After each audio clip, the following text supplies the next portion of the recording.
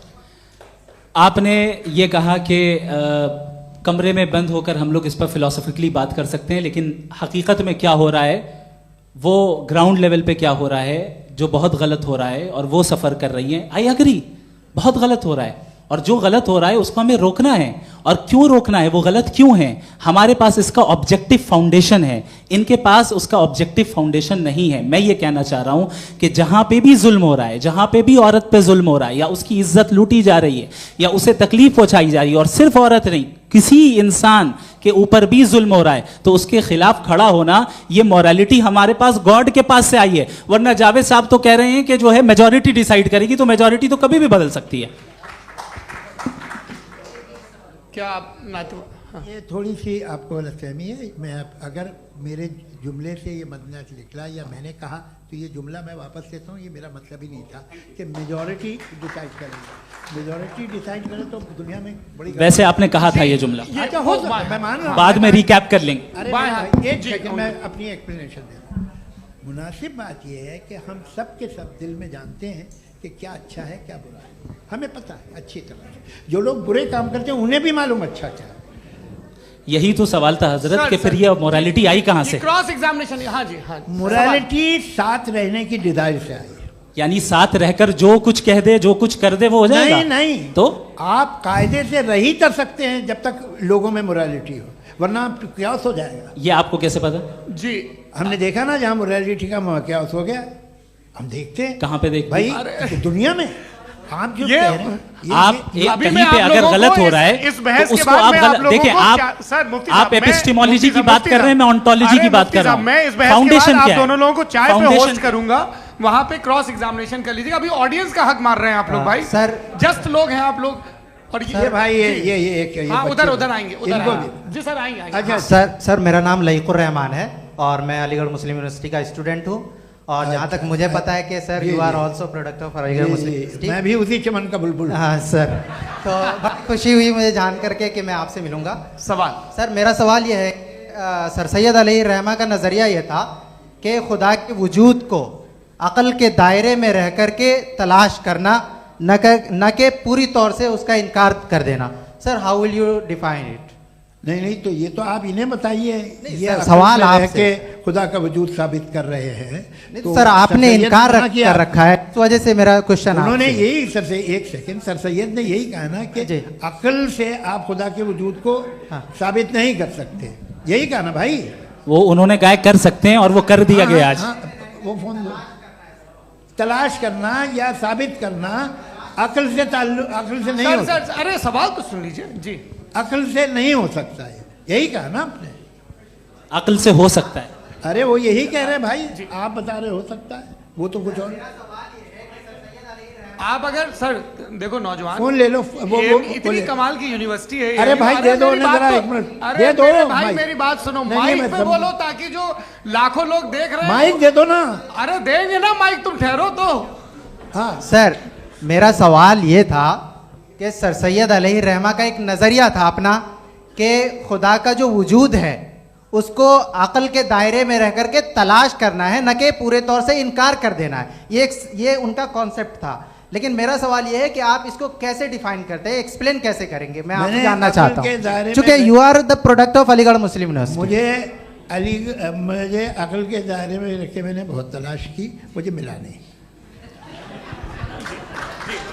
हाँ ये इधर वो चश्मा लगाए जो, हाँ उनको दे दीजिए। जी जी फटाफट पूछिए, बस 5 मिनट है, 5 मिनट में खत्म हो रहा है। हाँ अस्सलाम वालेकुम मुफ्ती साहब। एंड मेरा सवाल जावेद अख्तर साहब से। क्या नाम है आपका? अरे भैया सब मुझे पूछ रहे हो। फैज पूछिए फैज साहब। तो मेरा सवाल ये है कि अभी जो एथियस्ट है वो problem of evil argument use कर रहे हैं अगेंस्ट मुस्लिम्स, राइट? कि इस दुनिया में इतना सारा इविल है और अगेंस्ट मुस्लिम तो यहाँ अगेंस्ट थियस्ट। हाँ थोड़ा सा करेक्ट कर लीजिए भाई। पूरी मशक्कत ही इसी बात की थी कि किसी एक मजहब पे बात ना टिके। जी तो बेसिकली ये आर्गुमेंट ऐसा है कि इस दुनिया में इतना ज़्यादा ईवल एग्जिस्ट करता है और अगर एक ऑल गुड गॉड है तो वो रोकता क्यों नहीं है? लेकिन इस सवाल में एक हिडन अजम्पशन ये है कि इस दुनिया में ईवल एग्जिस्ट करता है। अब एथियस्ट ये कैसे ऑन्टोलॉजिकली प्रूव कर सकते हैं कि इस दुनिया में ईवल एग्जिस्ट करता है? मैं आपको बताता हूँ, थोड़ा सा समझा। नहीं सर हम लोग इनको सुनने आए। नहीं please don't do that. I want to explain ontology. नहीं हम समझ गए सर, इनको अब जवाब देने दीजिए। अच्छा सवाल पूछ लो। मैं अभी तक क्या था वो मैं थोड़ा सा ऐड ऑन कर लेता हूँ। तुम गुरु, तो हम जब इसका राउंड 13 करेंगे ना तब तुमको स्टेज पे बिठाएंगे। जी तो हाँ जल्दी से। तो देखिए एथियज्म के हिसाब से सब कुछ रैंडमली बन गया है, सब कुछ एटम्स और मॉलिक्यूल्स है। एक पत्थर में और मुझ में सिर्फ इतना फर्क है कि हम लोग एटम्स और मॉलिक्यूल्स का अलग अलग रीअरेंजमेंट है। अब एक पत्थर को कोई इंसान तलवार से 2 टुकड़ों में काटते या मुझे, according to atheism it is same. There is no evil and good according to atheism. जी अच्छा फैज साहब का सवाल ये है कि हाँ कोशिश भी करते तो इससे गलत सवाल नहीं कर पाते। एक लाइफ फॉर्म है और लाइफ फॉर्म में फीलिंग्स हैं, मतलब लाइफ फॉर्म सुनता है, देखता है, टेस्ट कर सकता है, फील कर सकता है। तो उसकी जो ये जो क्वालिटी इस बबल में आ गई है वो जानवर में भी है, इंसान में भी है। तो जाहिर है कि उसे कोई तकलीफ पहुंचेगी, तो चूंकि उसके पास वो सेंसिटिविटी है तो मैं करेगा। पत्थर में वो सेंसिटिविटी नहीं है। तो ये क्या सवाल हुआ कि अगर पत्थर को काटा तो पत्थर को तकलीफ नहीं होती, तो आपको काटे तो आपको क्यों तकलीफ हो? बैठ जाइए जी। हाँ अगला सवाल। हाँ पूछे जी जावेद अख्तर साहब। अरे भैया सब आप लोग मुफ्ती साहब को छोड़ रहे हैं, तो मेरे ही पीछे पड़े हैं क्या? फिर चलो बोलो भाई। You asked how God can exist when children die in Gaza. हाँ you asked how God can exist when children die in Gaza, and you also mentioned the rise of atheism in Europe. But the same events also are leading many atheists and non-believers to turn towards faith.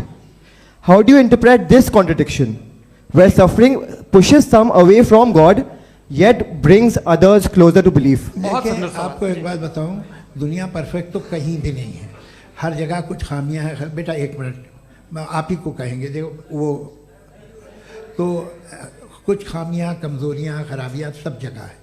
लेकिन अगर देखोगे ईमानदारी से कि दुनिया सबसे ज़्यादा महज़ब कहाँ है, एक आम शहरी को कहाँ हुकूक हासिल हैं, वो बोल सकता है, अपनी मर्ज़ी से काम कर सकता है, अपनी मर्ज़ी से राय दे सकता है, हुकूमत के ख़िलाफ़ बोल सकता है, बरसरे इक़्तिदार लोगों के बारे में बोल सकता है, सरमायादारों के ख़िलाफ़ बोल सकता है। तो आपको ये स्कैंडिनेवियन कंट्रीज़ में मिलेगा, वेस्टर्न यूरोप में मिलेगा। मैं नहीं कह रहा वो परफेक्ट है, बिल्कुल नहीं, वहाँ बहुत ख़राबियाँ भी हैं, परफेक्ट तो कोई। लेकिन जिन जिन मुल्कों में, लैटिन अमेरिका देखो, गल्फ़ देखो, वहाँ पर आपको ये ज़रूर है कि रेप नहीं होते होंगे। रेप की ज़रूरत क्या है भाई, उसको तो ख़रीद लो, घर में रखो, सड़क पर रेप करने की क्या ज़रूरत है। मगर सुनिए सुनिए सुनिए, मगर हकीकत ये है कि वहाँ शख्सी आज़ादी राय देने की, बोलने की नहीं है। जी, ये एक आखिरी सवाल मुफ्ती साहब से। हाँ मैम, इनको माइक दीजिए। शुक्रिया। मेरा नाम मनीषा है, मैं हरियाणा से आई हूँ। मैं मुफ्ती साहब से एक बात पूछना चाहती हूँ। आप बार बार जावेद साहब को कॉन्ट्राडिक्ट तो कर रहे हैं कि आपने ये कहा, लेकिन आप भी अजम्पशंस के बेसिस पे बात कर रहे हैं। आपने खुदा के होने का कौन सा प्रूफ पेश किया है, खुदा की एग्जिस्टेंस का? अब इस सवाल को अलग रहने दीजिए, कौन एथीस्ट है कौन नहीं है। और दूसरी बात जो आपने एक छोटी सी कही थी कि ये फ्री विल का इस्तेमाल करता है इंसान अपनी, लेकिन इस फ्री विल का इस्तेमाल में मतलब खुदा ने ये दे दी सबको ये इजाज़त कि वो कितना घिनौनापन और कितने ज़्यादा ख़राब से ख़राब तरीके इस्तेमाल कर सकता है। जवाब सुनते जी। आप फ्री विल को मानती है ना, या अब कहती है कि फ्री विल नहीं है ना, मानती है ना? तो अब आपके पास इसका कोई एक्सप्लेनेशन नहीं है कि अगर एक इंसान उस फ्री विल का इस्तेमाल करके गलत काम कर रहा है और बच के अच्छी ज़िंदगी गुजार के निकल जा रहा है, उसका कोई रिकम्पेंस नहीं है। हमारे वर्ल्ड व्यू में जो इंसान गलत काम कर रहा है उसको भी रिकम्पेंस यानी उसका बुरा बदला मिलना है, और जो सही काम कर रहा है उसको सही बदला मिलना है। लिहाजा जो फ्री विल है वो इस तरीके से है कि एक लिमिटेड टाइम तक खुदा ने मोहलत दी है। ऐसा नहीं कि छूट दे दी, जो करना है करते रहो हमेशा। वक्त आएगा जब एग्जाम का टाइम खत्म होगा तब रिजल्ट आएगा, दौराने एग्जाम जबरदस्ती आपको नहीं बताया जाएगा। अरे भाई एक सेकंड, जी सवाल मुफ्ती साहब से मेरा, मुफ्ती साहब से जी, हाँ, रुक जाइए, आपसे फोन, आप इसके बाद आपसे यही रहेंगे वो। हाँ बोलिए। मैं मुफ्ती साहब एक ही सवाल करता हूँ कि अगर जो हो रहा है फ्री विल से हो रहा है और एक दिन बरोज़ क़यामत इंसाफ होगा मैशर में वगैरह वगैरह, तो दुआ क्यों मांगते हैं लोग? दुआ मांगते हैं इसके मतलब है अभी भी उसने ये डिपार्टमेंट रखा है कि मैं रोज़मर्रा की जिंदगी में बिल्कुल बिल्कुल ही कैन। तो तुम कैन हो, तुम मुझे नौकरी दिला देते हो, मेरे बेटे को ग्रीन कार्ड दिला देते हो, और 45,000 बच्चे मरते हो, उन्हें रोकते नहीं हो। नहीं तो क्या आप ये कह रहे हैं कि इस दुनिया में जालिमों को कभी पकड़ ही नहीं होती है? अरे जो भी पकड़ होगी, वो बच्चे रोते हैं। बिल्कुल, देखिए मैंने अपने ओपनिंग स्टेटमेंट में यही कहा था कि जनाब जावेद साहब सिर्फ इमोशनल आर्गुमेंट देंगे। This is an emotional argument. ये छोटे मोटे इसके पीछे का रीजन मैंने बताया क्या है, देखिए मैं इसके पीछे का रीजन क्या है मैंने बताया। मंच से आप लोगों को सज्जनों इसलिए कह रहा हूं ताकि थोड़ा सा आपके कॉन्शियंस पे जोर रहे कि आपको ऑर्डर बचा के रखना है। वक्त तय हुआ था, ये वक्त पूरा हुआ, आपने इतने धैर्यपूर्वक सुना, मैं आप सबका बहुत बहुत शुक्रगुजार हूं। यदि इन दोनों विद्वानों की इच्छा होगी तो कभी हम इस बातचीत का राउंड 2, राउंड 3, यही तो देखिए खूबी है इंसान की कि बहस मुबाहसे में वो पड़ा रहता है। आप लोगों ने बड़े धैर्य का परिचय दिया, बहुत बहुत शुक्रिया। इसी के साथ ये बातचीत यहाँ पे समाप्त होती है। आप लोग को मैं एक बात बता दूं, ये सारी बहस हो गई, अब मुफ्ती साहब और बड़े मुफ्ती साहब इन साथ के साथ मैं खाना खाने वाला हूँ। अच्छा।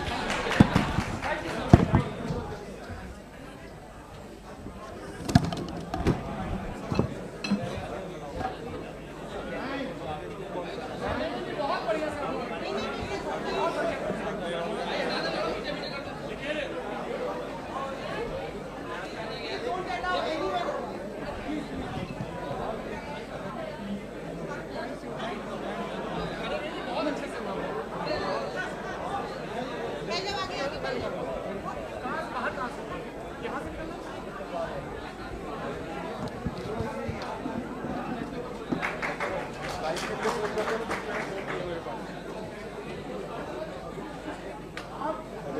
you.